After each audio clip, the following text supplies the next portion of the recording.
Voilà Niakhar, mon beau village. Niakhar, le village de Dalmaït et de Ngortimban. Niakhar, Niakhar, notre fierté. Voilà, salam alaikum toute la population de Niakhar. Voilà, c'est Souley Ngom. Voilà, nek membre et staff club USCAN, devenu US, Union sportive de Niakhar. Voilà, donc aujourd'hui, dañu nar a waxtaan pour xool naka la ñuy def pour USCAN gën a dox. Et je pense bien que moi je suis très bien placé pour ma wax ci USCAN, parce que j'ai eu à diriger ce club en tant qu'entraîneur durant 3 ans avec beaucoup de difficultés. Donc maa ngi toujours ci équipe bi en tant que trésorier. Voilà, mais USCAN depuis genèse am day rencontrer des problèmes. Maintenant ni ñu war a mën a def nag ba USCAN dox mooy vraiment que toute la jeunesse niakharoise, y compris les autorités, ñëpp ñëw jàpp ci équipe bi. Voilà, il faut que ñëpp ñëw jàpp ci équipe bi. Donc là, comme fi mu ne nii en 2022 mën nañu wax ne am nañ un bon début, parce que am nañ un nouveau président, maître Bassirou Ngom. Voilà, donc ñu invité voilà yeneen autorités yi aussi ñu ñëw jàpp, surtout nag la jeunesse niakharoise. La jeunesse niakharoise pour club bi dox, il faut que ñëpp ñëw jàpp ci. Maintenant club bi am na ay problème, surtout problème yi mooy lan, problème de fonds la ñuy gën di am, parce que boo seetloo subvention yi ñuy jot a am du mën a contenir compétition bi yëpp. Du mën a contenir compétition bi yëpp, ba tax na ñu ngi ñaax vraiment population bi ñu ñëw jàpp ci. Jeunesse bi aussi ñu ñëw bokk, parce que je pense que c'est un atout pour la jeunesse niakharoise. Képp koo xamante ne yow yaa ngi yëgu ci football, je pense bien que c'est un atout, parce que voilà mën nga dem football yi un match,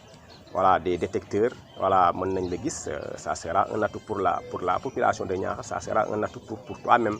Voilà, ñuy ñaax képp koo xamante ne joueur nga mën nga ñëw intégrer le groupe. Voilà, donc je pense aussi que ne ren voilà ñu ngi góorgóorlu, am nañ benn staff bu dynamique, am nañ des entraîneurs qui sont là. Voilà, donc mais terewul les portes sont largement ouvertes pour tout le monde. USCANu Niakhar ñëpp la. Waaw, ni ma ko mën a waxee daal, je pense que ne c'est pas verrouillé, les portes ne sont pas verrouillées, donc ñun ñëpp mën nañ ñëw jàpp, te bu ñu jàppee je pense que ne ndamu Niakhar lay nekk. Aussi dañoo war a mën a xam aussi que ne football léegi aussi entreprise la.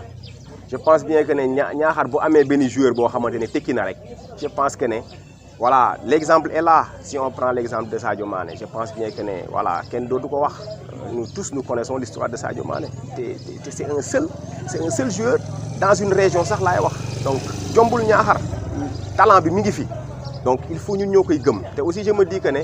USCAN aussi dafa jot pour mu weesu fi mu niveau bi mu nekk, parce que depuis USCAN ñu sos ko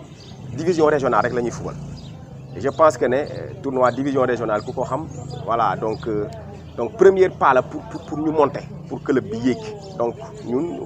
cette année je me dis que notre objectif c'est d'être premier, comme ça voilà, donc ñu mën a dem football yi beneen tournoi de montée, voilà boo xamante ne dina yéegal club bi ba ay division yoo xamante ne ça sera beaucoup plus important. Je pense que ne loolu moo war a nekk suñu objectif cette année, parce que aussi mënuñu à chaque fois ñu naan nañu participer pour participer, non. Donc il est temps que USCAN jóge benn pas pour dem ci beneen pas, te loolu pour mu am il faut que li ma leen wax, il faut vraiment que ñëpp ñëw jàpp, ku ci ne fi nga mëne nga jàppe foofu. Des gens qui sont expérimentés ci football, am nañ ay grands yoo xamante ne football nañ ba bàyyi, ñooñu ci ëpp xam-xam mën nañ jege si, voilà xamal ñu comment est-ce qu'on peut faire pour vraiment ñu réussir. Des gens yi nga xamante ne jàng nañ ko aussi, parce qu'il y a des gens qui sont expérimentés, pourtant ñu ngi fi toog ci seen i bagages. Donc nañu ñëw, parce que peut-être am na ci ñoo xamante ne jàng nañ football, xam nañ ko, mais ñun xamuñu ko. Ñoom ñi nga xamante ne ñoom xam nañ ne mbir bi jàng nañ ko, ñu ngi leen di inviter ñoom ñu ñëw bokk. Ils vont essayer de nous dire comment est-ce qu'on va faire pour USCAN jëm kanam. Bon, je me dis aussi que ne bon USCAN aussi toll na foo xamante ne war nañ mën a créer benn affaire bu ñuy rapporter de l'argent en tant que USCAN club bi ci boppam. War na mën a am benn entreprise boo xamante ne da koy apporter de l'argent. Je sais pas, peut-être on va réfléchir ensemble par rapport à ça. Voilà, mu doon patrimoine USCAN nga xamante ne au moins même bu dul subvention sax dina am caisse boo xamante ne peut-être am na benn entreprise boo xam ne moo koy jural ay fonds voilà pour muy mën di fay ay joueur am mën di ci déplacé wu mën di ci lekk mën di ci naan quoi. mën waaw pourquoi pas une boutique waaw ni nga ko waxee benn boutique boo xamante ne voilà comme gars yi ni ñu koy def day jaay ay maillot Iscan voilà ñu valoriser ko maillot bi di jar 5000 wala 10 000 wala selon la personne. voilà bu fekkee voilà donc catégorie 1 nga bokk les autorités ñu leen di jaayee maillot bi à 10 000 boo yi nga xamante ne amuñu moyen ñu leen koy jaayee à 2000 francs ainsi de suite donc loolu lu mën a nekk la lu mën a nekk la te je pense bien que ne Niakhar ñu bëgg seen bopp lañ loolu bu ñu ko defoon je pense bien que mën na dox donc loolu Iscan bu ko amoon rek déjà je pense bien que ne dina wàññi lu bëri ci ay dépenses am donc. gars yi moom wax dëggal samay gars lañu quoi yéen nag wax dëggal équipe bi moom gars yi ñu ngi góorgóorlu normal. dëggal da ngeen war a jàpp si affaire bi quoi ba rek ndam bi bu xesee ñëw moom daa mel ni ñun ñëpp ñu am ndam quoi ngeen góorgóorlu bu baax ngeen jàppale gars yi parfois daal yi day xaw a feebar tuuti gars yi parce que booy dem ci yeneen dëkk il faut nga yóbbu ay karampo yu xaw a normal karampo yu baax waaw boo duggee si terrain da nga war a yor karampo yu impact bokkul ak karampo yoo xamante ne gars yi ñu xaw a njogaan tuuti parce que Niakhar bu génnee bu demee beneen dëkk dafa war a yóbbu dal yu normal ñu ne waa Niakhar ñëw na waaw ngeen jégalu rek dëkkuma si dëkk bi de kon instant yi moom maa ngi mel ni ku dëkk si dëkk bi quoi man la médecin daal Abbas Ndao de Niakhar ok Mame Cheikh la Mame Cheikh ñu koy wax Mame Business waaw Mame Cheikh Mame Business ok merci loolu dinaa ci sawar a kontaan parce que Iscan bi fekk nañu fii fekkaat ñu fi xam ne gis nañ ne bu njëkk ak léegi ça fait 2 quoi parce que instant yi booy ñu ngi vraiment di góorgóorlu parce que match bu ñu am bu ñu seetaanul sax bu ñu laajtee dañuy wax ne booy ñoo gagné kon ñooñu ñu ngi góorgóorlu quoi ñu ngi avancé te nit moom buy avancé foog ñu jàppale ko pour avancement bi gën a gaaw gis naa ni affaire bi mu ngi nice parce que mbooloo mooy doole te booy ñu ngi góorgóorlu nit nag buy góorgóorlu boo ko gënee jàppale yàqu dara quoi day gën a góorgóorlu rek ma gis ne ku nekk war na si mën a dugal loxoom parce que affaire bi waa Niakhar la waaw ndam bu amee Niakhar du génn Niakhar lépp mu ngi biir Niakhar kon ma gis ne booy aussi ñu war a jàppale la ku ne dugal ci loxoom daal yàqul que de affaire bi day gën a avancé quoi waaw sama gis-gis quoi. ok waaw li nga wax ni comprendre naa parce que loolu souvent sax dañ koy dégg mais affaire bi demeewul noonu c'est-à-dire xëy na li nga bokk moom bul xaar ñu la siy boole quoi yaa ngi comprendre comme ni nga ko waxee aussi bu ñëpp ñëwee ñu xool ni ñu ko organiser ñëpp mu xam nga gis ci seen bopp parce que bu ñu jàppee ne daal affaire bi daa am benn coin bu mu yem rek day tax affaire yi du dox quoi waaw ku nekk daal war na mën a ñëw daal dugal ci loxoom quoi man vraiment loolu laa gis bul xaar sax ñu lay woo waaye nga ñëw dugal ci sa loxo daal waaw parce que mbooloo mooy doole parce que affaire bi mu ngi ndam bu amee tamit du génn Niakhar quoi waaw te affaire bi buñ ko xeeb quoi parce que comme booy ñu ngi avancé nañ leen jàppale rek quoi man daal loolu laa gis quoi. man maa ngi tudd Pape Siré Diouf dëkk Niakhar quartier Somag tey nag lii maanaam damay wax ne sax kontaante lay doon parce que comme ay doomu Niakhar lañ ñun ñëpp te maanaam liñ bëgg mooy Niakhar jëm kanam comme li ñuy waxee ñun ñëpp tey ci lan la ñuy wax ci wàllum Iscan di équipe Niakhar équipe boo xam ne vraiment ay boy yu neex a àndal lañ parce que bëgg nañ li ñuy def te mën nañ li ñuy def aussi li des nag mooy ni ñuy def ba jàppale leen waa Niakhar yëpp war a taxaw jóg accompagner booy parce que nag ñun ñëpp gis nañ ko dem nañ gars yi ñëw nañ te buñ génnee ndam la ñuy jëlee foofu gars yi buñ ñëwee tamit ndam la ñuy amee fii kon xam nga ne ñooñu neex nañ jàppale léegi nag ñun waa Niakhar war nañ def lu tout ba booy buñ gëstoo gis ñu nag du taxaw kese mais gis ñu tamit day fekk tamit mu am lu muy àndaale ndax loolu mooy gën a tax daal équipe bi gën a suudewu te vraiment man moom dama si kontaan parce que à tout moment man damay laajte même su ma déplacé wul sax damay laajte te saa yu ma wootee presque benn wax ji lañ may wax Iscan génn na gagné na wala Iscan génn na niil na te boo xoolee aussi yaakaar naa 3 matchs lañ am te 3 matchs yëpp daanaka bu ñu amul tamit 3 victoires tamit am nañ 2 victoires ak benn niil te kon loolu kontaante la di rafetlu lii nag vraiment di ko rafetlu kontaan nañ lool merci beaucoup jërëjëf. waaw mais gannaaw bi ñu sant yàlla bon ñu ngi nuyu ñëpp man en tant que Madou Coulibaly doonoon aussi koo xam ne wax dëgg fa yàlla mën nañ ne am na fu ñu jot a jaar daal ci USCAN muy affaire bu nice ñuy def dara du ci sant yàlla rek quoi dinañ ci sawar wax quoi boo ñu ci laajee suñu avis muy loo xam ne balaa dara aussi dama lay gërëm rek parce que wax dëgg fa yàlla yow aussi yaa ngi ci dox jéego yoo xam ne yu am macha allah parce que li nga def nii déjà yombul en tant que joueur USCAN ba pare nekk aussi technicien boo xam ne wax dëgg fa yàlla yow newul ne football kese moo la ci boole yow da nga bëgg USCAN da nga ko bëgg a yóbbu foo xam ne macha allah te foog naa aussi képp koo xam ne bon peut-être mu ngi yëngu ci USCAN dina la fekk ci loolu bon man nag USCAN bi li ma ciy wax bëri na bëriwul c'est-à-dire lu dul mooy l'essentiel bi rek muy déjà fi ñu ko commencé nii dañuy sant yàlla rek waaw parce que wax dëgg fa yàlla cette fois-ci jëlee nañ ko au sérieux quoi parce que wax dëgg fa yàlla li am nii moment bii nii nekk fi woon daaw jéeg aussi neew fi woon même bu fi nekkoon tamit am na lu bëri loo xam ne boobu peut-être manqué woon na te yéen a ngi koy mottali ba léegi nag motul am na lu ci des te am nañ yaakaar ne ba peut-être dinañ ko mottali parce que déjà lii nga def nii tey jii boo demoon ci ñëpp ku ci nekk ci ñun nga wax ci xalaatam moom bu ko ci waxee dina gis ne vraiment ñii boole nañ wane ñu ngi wane ne USCAN du kenn nit moomu ko ñaari nit moomu ko c'est Ñaaxar parce que tey jii bu ñu waxee USCAN Ñaaxar moomu tax ñu wax moo ne ku ci nekk rek daf ci war a jóg ku ci nekk daf ci war a def tamit dooleem parce que du caaxaan parce que warul yi mën a yem fii gis nga tey jii USCAN bi nii niñ ko jëlee nii bu ñu ko jëlee woon au début heure bi waroon nañ mooy weesu fii parce que wax dëgg fa yàlla am na fi ay talent yu fi nekk heure bi waroon na fekk au moins ñu ne joueur bi USCAN la jógee mu ngi dem fenn patati patata mais soo gisee li tax amu ko c'est parce que dafa sérieux te ñaan nañ yàlla instant bi moment bii nii wax dëgg fa yàlla am nañ ci yaakaar parce que maa ngi dégg ni ñu ngi ciy def ay jéego man nag soo gisee li tax bon mënu may ñëw tout le temps ci USCAN man maa ngi ci USCAN te kenn mënu ma jëlee ci USCAN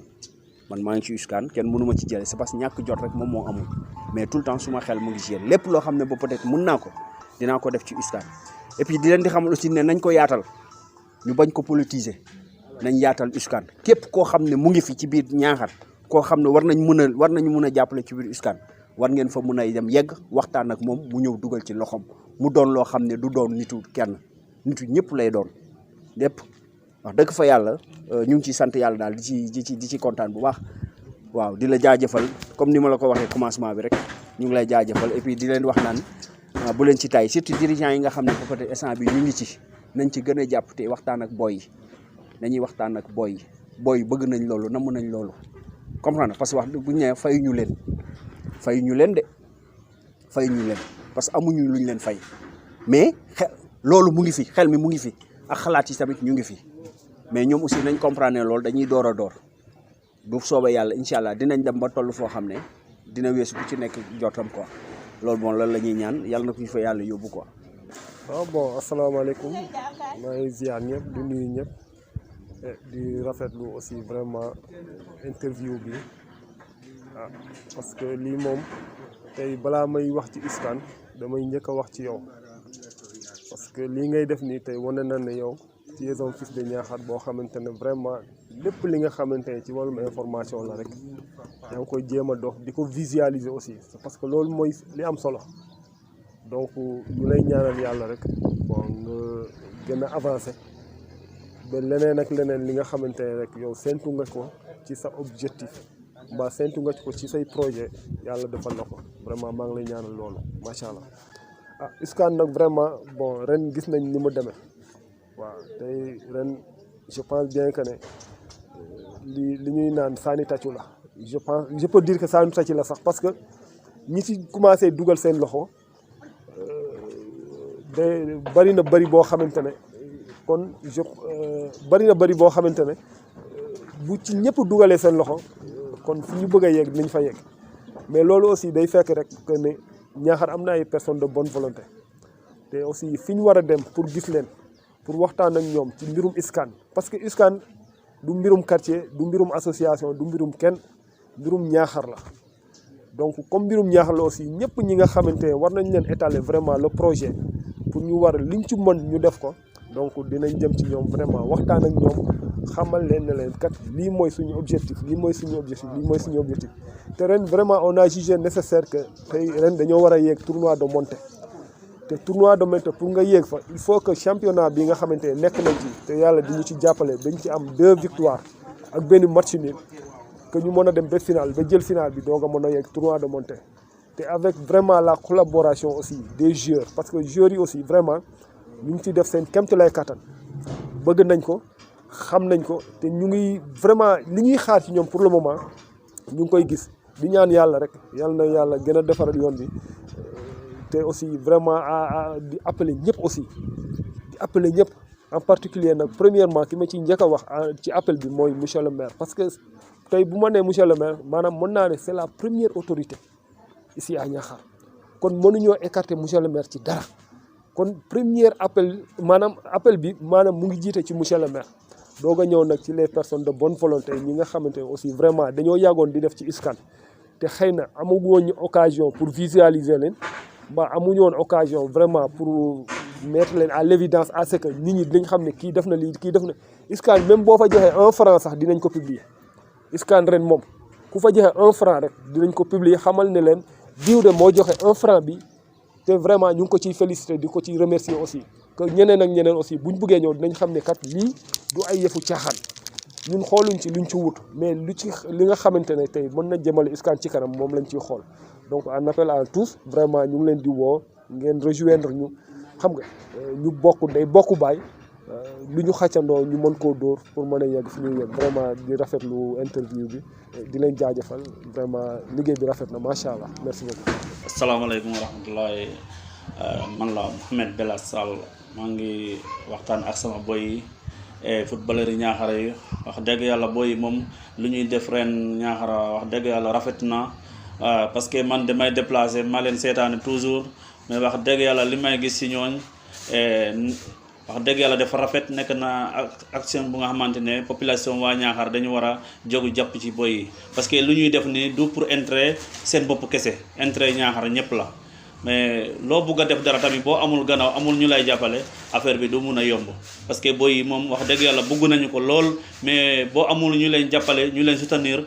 affaire bi du yomb ci ñooñ parce que boo gisee nit chaque jour nga dem am ndam wax dëgg yàlla dafa am ñuy nekk sa gannaaw ñuy taxaw ñuy jàpp ci bu baax a baax pour boy mun a dem am ndam lu ñu mun a liggéey fekkante ne nit ñi jàppalu leen deful pour ñu gagner pour ñu am ndam problème la wax dëgg yàlla dañu war a jàpp ñun ñëpp ñu bokk ci pour boy ñu mun a avancer ci lu ñuy def ci liggéey bu rafet bi. man la Pape Dali Diouf dëkk Niakhar mun naa ne sax membre de l'ISCAN. sama avis nag ci ISCAN bi mooy bon yaakaar naa ne képp kuy doomu Niakhar war nga ci jàpp parce que intérêt Niakhar la ISCAN du man maay Pape Dali man maa ko moom du Madou Ndiaye moo ko moom du Mamour ni keneen donc képp ku nekk fils de Niakhar rek war nga ci mën a jàpp pour amélioration am ci sama xalaat nag ci ISCAN bi mooy comme ni ma ko waxee woon rek nañu yaatal parce que ISCAN boo ne ISCAN parce que population Niakhar ñëpp a ko moom peut-être commune Niakhar sax lay wax arrondissement bi sax même te avantage joueurs yi la boo xoolee ISCAN avantage yi ci nekk peut-être mën naa ne sax nit ñi xamuñu ko parce que club boo ne club foofu la jeunes yi di amee avantage pour yeneen club yi gis leen pour recruter leen parce que ISCAN c'est différent ak navétane mën naa ne tey benn jeune mënul apporter benn jeune dara c'est différent nag ak ISCAN bi nga xamante ne da ngeen di dem dans les régions peut-être mun naa ne tey les autres entraîneurs maanaam club seen staff yi dañuy dem seetaani mun na dem tamit gis peut-être ay jeunes joueurs yi nga xamante ne vraiment ils sont compétents ñu recruter leen te loolu vraiment avantage yu Niakhar la raison pour laquelle ma ne leen ISCAN ñëpp a ci war a jàpp loolu laa doon wax Madou Ndiaye nee naa leen nañ yaatal su ma nee yaatal buñ ko politiser surtout buñ ko politiser mun nañ ko jox n'importe quel fils de Niakhar mais buñ ko politiser nañ dem envers les gens dem envers toutes les cadres yi nga xamante ne ñooy nekk Niakhar les fonctionnaires les boutiquiers les commerçants fu ñu yaakaar ne tey nit mën na fa andi benn fruit rek nañ fa dem. autorité Niakhar yépp nag amul exception na ci ñëpp ñëw jàppale ñi nga xamante ne seen jeune la seen doom lañ ñii seen rakk ñu ñëw vraiment accompagner leen dans tous les côtés nag dans tous les côtés. parce que man nag am naa ci lu ma metti mënu ma ko ñàkk a wax parce que ñoom bu ñuy fondé le bureau peut-être mun naa ne kenn yëgu ko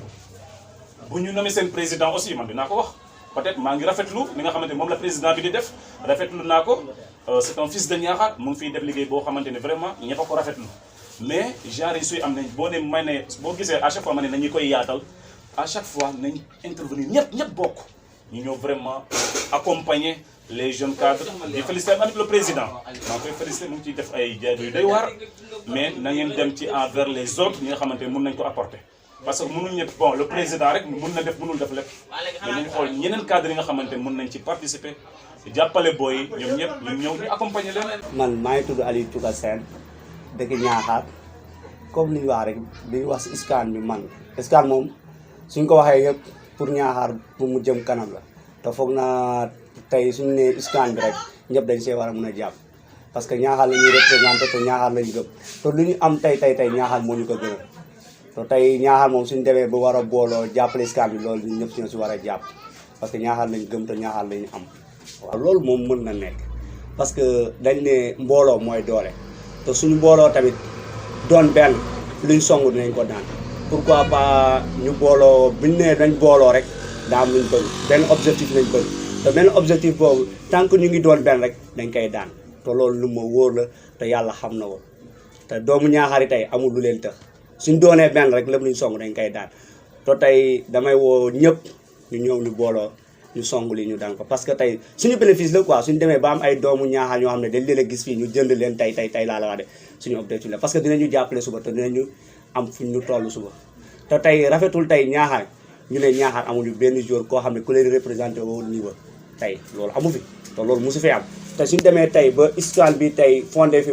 ba am lu mu jëriñ indi suba rek tey Niakhar la ñuy wax duñ ne diw wala diw déedéet tey Niakhar lañu wax te tey li may wax rek à chaque fois rek lañ booloo doon benn. Voilà Niakhar, mon bon village. Niakhar, le village de Dalmaït et de Ngor Chimban. Niakhar, notre fierté.